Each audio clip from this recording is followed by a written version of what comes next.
हम जब अपनी ज़िंदगी में फेलियर को एक्सपीरियंस करते हैं, वो जो मोमेंट होता है ना, उस वक्त ऐसा लगता है कि बस अब ज़िंदगी ख़त्म हो चुकी है। हर चीज़ हमारे खिलाफ हो रही होती है। कुछ समझ नहीं आ रहा होता कि करे तो क्या करे। कहीं कोई उम्मीद नज़र नहीं आती। अंदर से बिल्कुल टूट जाते हैं, बिखर जाते हैं। पर पता है क्या, जब सिचुएशन सबसे ज़्यादा ख़राब हो रहे होते हैं, असल में ज़िंदगी वहीं से बदलना शुरू होती है। यही वक्त होता है जहां हमें टफ बनना पड़ता है, खुद को समझाना होता है कि इट्स ओके टू फेल। पर बचपन से हमें हमेशा जीतने के लिए तैयार किया जाता है। हर बार सक्सेस की बात की जाती है, उसकी इम्पोर्टेंस बताई जाती है।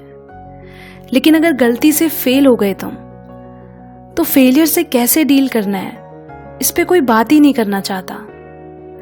क्योंकि यहाँ तो पहले ही सबकी डिक्शनरी में फेलियर एक नेगेटिव वर्ड है। वो समझते हैं कि फेल होना मतलब तुम कमज़ोर हो, नाकाबिल हो, तुम कुछ नहीं कर सकते। पर मुझे ऐसा लगता है कि जितना ज़्यादा सक्सेस पर जोर दिया जाता है, उससे कहीं ज़्यादा फेलियर्स और रिजेक्शन ज़रूरी हैं। ये बात हमें बचपन से सिखानी चाहिए, क्योंकि जब हम फेल होते हैं तो हमें पता ही नहीं होता कि करना क्या है, आगे कैसे बढ़ना है। हमें लगता है कि हम लाइफ में फेल हो रहे हैं, और शायद इसीलिए सक्सेस अच्छी है और फेलियर बुरा। इस बात को लेकर वो 4 लोग क्या कहेंगे, फ्यूचर क्या होगा तुम्हारा, इस डर से हम में वो हिम्मत ही नहीं होती कभी फिर से उठ खड़े होने की। बस फर्स्ट आना है, सेलेक्ट होना है, बड़ा आदमी बनना है, ये सब अच्छा है, मगर हालातों से कैसे लड़ना है, चीज़ों को बिना डरे कैसे फेस करना है, ये सब भी तो जीतने का ही हिस्सा है। पर हमें कभी ये सिखाया नहीं गया है कि रिजल्ट्स पर नहीं, प्रोसेस पर ध्यान देना चाहिए। बताना चाहिए कि हारना भी ज़रूरी है। अगर ये स्ट्रगल्स, चैलेंजेस नहीं होंगे तो हम कभी बेहतर नहीं हो पाएंगे, कुछ नया नहीं सीख पाएंगे, वो प्रेशर नहीं हैंडल कर पाएंगे, और ज़िंदगी की, उससे मिली हर चीज़ की कदर नहीं होगी हमें।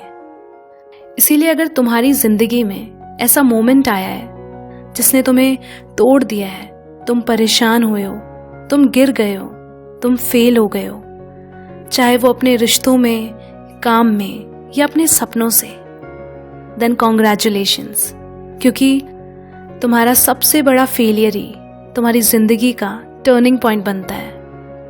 फेलियर कोई फाइनल नहीं है, बस तुम प्रोसेस में हो सक्सेस की।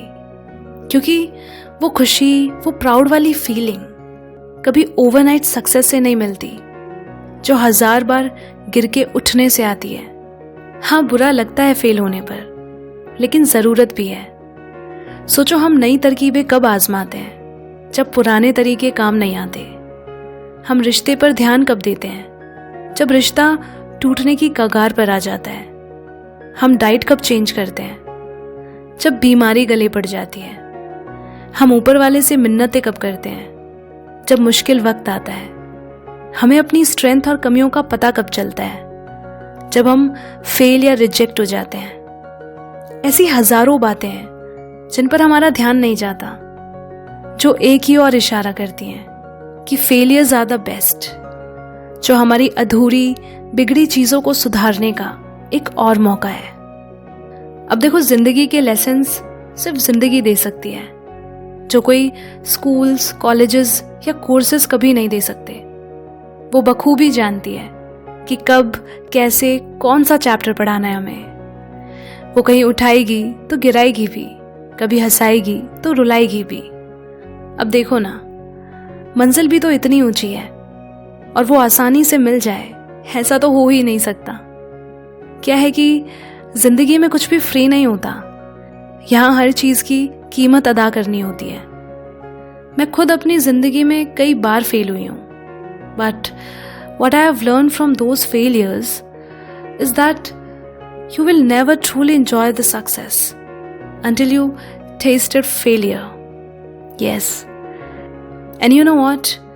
It tastes like shit. Yeah, this is how life is. जिंदगी बार बार चैलेंज करेगी, but don't say why me, से ट्राई मी। देखो, कहानियां भी उन्हीं की सुनी जाती है जिनकी कामयाबी के पीछे बहुत फेलियर्स, रिजेक्शंस छुपे होते हैं। तभी तो हम उनके जैसा बनना चाहते हैं। मगर उन जैसा बनने के लिए तुम्हारी अपनी कहानी भी मज़ेदार होनी चाहिए। इसलिए अब बारी तुम्हारी है। So what's your story?